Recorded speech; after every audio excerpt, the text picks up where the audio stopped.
Hi, my name is Kaylan King, and I did my project on the National 9/11 Memorial. I'm a sustainability in the built environment major with a minor in landscape architecture, and this is for the class LAA 1920 Summer B 2013, and I did this on the 27th of July. So basically an overview of my project was in 2003 a memorial jury got together. The memorial jury is made up of people who had lost loved ones who have a background in art and some like head of park and recreation committees and beautification projects.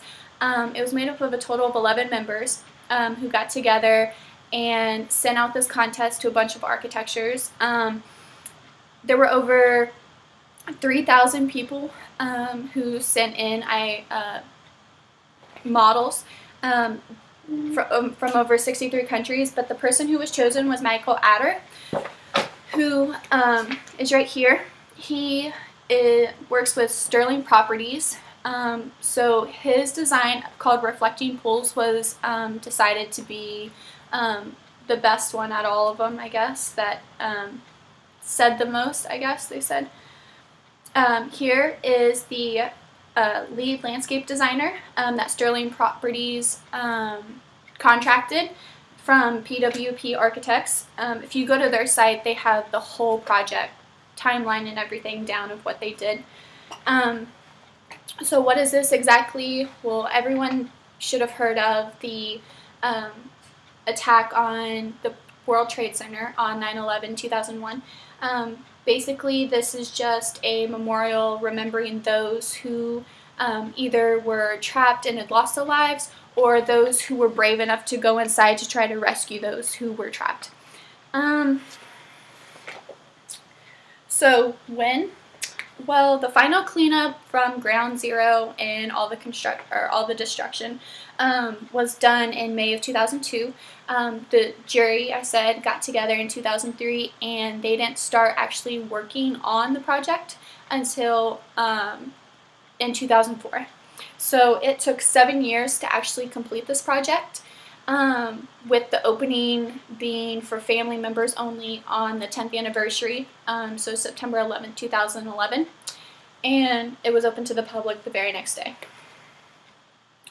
So where, of course, it's where the World Trade Center used to be. The reflecting pools are actually the outline of where the Twin Towers stood, and people like that because it's an actual place where they died in the reflecting pool. People go there to reflect and remember all the cool stuff about them. It's actually a 15-acre plot, basically in the heart of downtown Savannah, or downtown New York. So why? Well, basically, just like I've been saying before, it's to remember those who had lost their lives and replace what used to be destruction with something beautiful. So how did they do it? What was really cool is they had a architect called David Inner. He actually came up with the waterfall construction or engineering that Michael Adder had at the very beginning.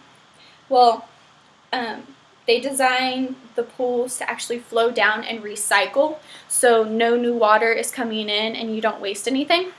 It actually has over 400 trees of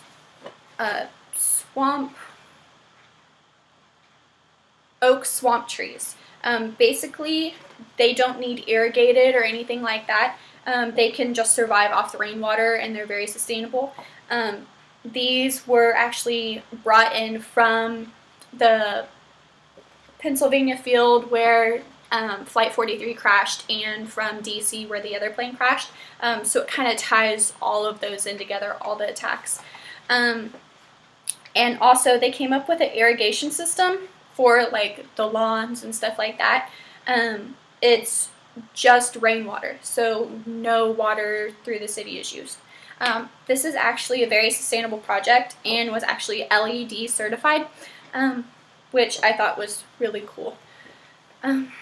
So my reasons for why I selected it was because in looking through the choices on the ASLA site, I really thought that this was a cool one and I wanted to learn more about it.